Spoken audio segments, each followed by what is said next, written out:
اللہ تعالیٰ قرآن مجید میں ارشاد فرماتا ہے، اور وہی اللہ ہے جو اپنے بندوں کی توبہ قبول کرتا ہے اور گناہوں کو معاف کرتا ہے۔ حضور سید عالم صلی اللہ علیہ وسلم کا فرمان عالی شان ہے، گناہوں سے توبہ کرنے والا ایسا ہے جیسے اس نے گناہ کیا ہی نہیں۔ بصرہ میں ایک نوجوان تھے اور وہ فسق و فجور، شراب نوشی میں مشہور تھے۔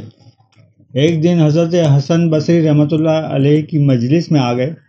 اس وقت حضرت حسن بصری اس آیت کی تفسیر فرما رہے تھے، کیا ابھی وہ وقت نہیں آیا کہ ان کے دل اللہ کے ذکر کے لیے نرم ہو جائیں؟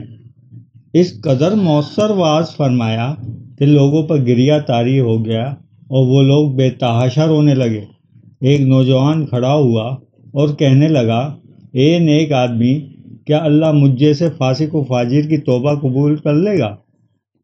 حضرت حسن بصری رحمۃ اللہ علیہ نے فرمایا، ہاں، تیرے فسق و فجور کے باوجود اللہ تیری توبہ قبول کرے گا۔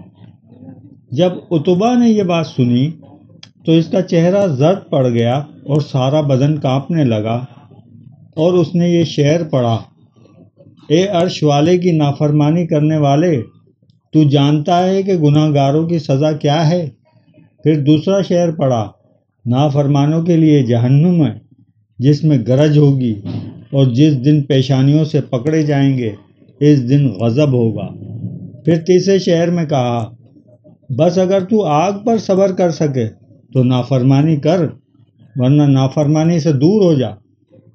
یہ شعر پڑھ کر وہ غش کھا کر گر پڑا۔ جب ہوش میں آیا تو کہنے لگا، اے شیخ، کیا میرے جیسے کمینے کی توبہ قبول ہو جائے گی؟ تو حسن بصری نے فرمایا، ہاں، ہو جائے گی اگر تو سچے دل کے ساتھ توبہ کرے گا۔ پھر عتبہ نے سر اٹھایا اور 3 دعائیں مانگی، اے میرے اللہ، اگر تو نے میری توبہ قبول کر لی اور میرے گناہ معاف فرما دیے تو مجھے فہم اور یادداشت عطا فرما، اور مجھے عزت عطا کر کہ علوم دین اور قرآن مجید سے جو بھی سنوں یاد کر لوں۔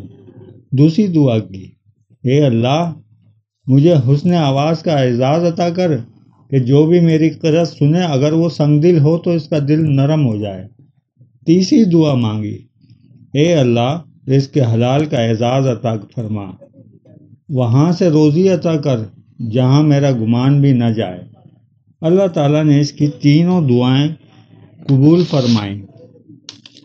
منصور بن عمار رحمۃ اللہ علیہ نے ایک نوجوان کو نصیحت کرتے ہوئے کہا، اے جوان، تجھے تیری جوانی دھوکے میں نہ ڈال دے۔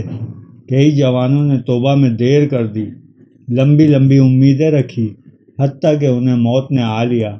کہتے رہے، ابھی تو جوانی ہے، میں بعد میں توبہ کر لوں گا، اور وہ توبہ سے غافل رہے۔ آخر قبر کے پیٹ میں چلے گئے اور اس کو اس کی جوانی، مال، ماں باپ، بہن بھائی، کسی نے کچھ نفع نہ دیا۔ آئیے دعا کریں کہ اللہ ہمیں موت سے پہلے توبہ کی توفیق عطا فرمائے، ہمیں غفلت سے پہلے بیدار کر دے، اور ہمیں سید المرسلین صلی اللہ علیہ وسلم کی شفاعت عطا فرمائے۔ آمین یا رب العالمین۔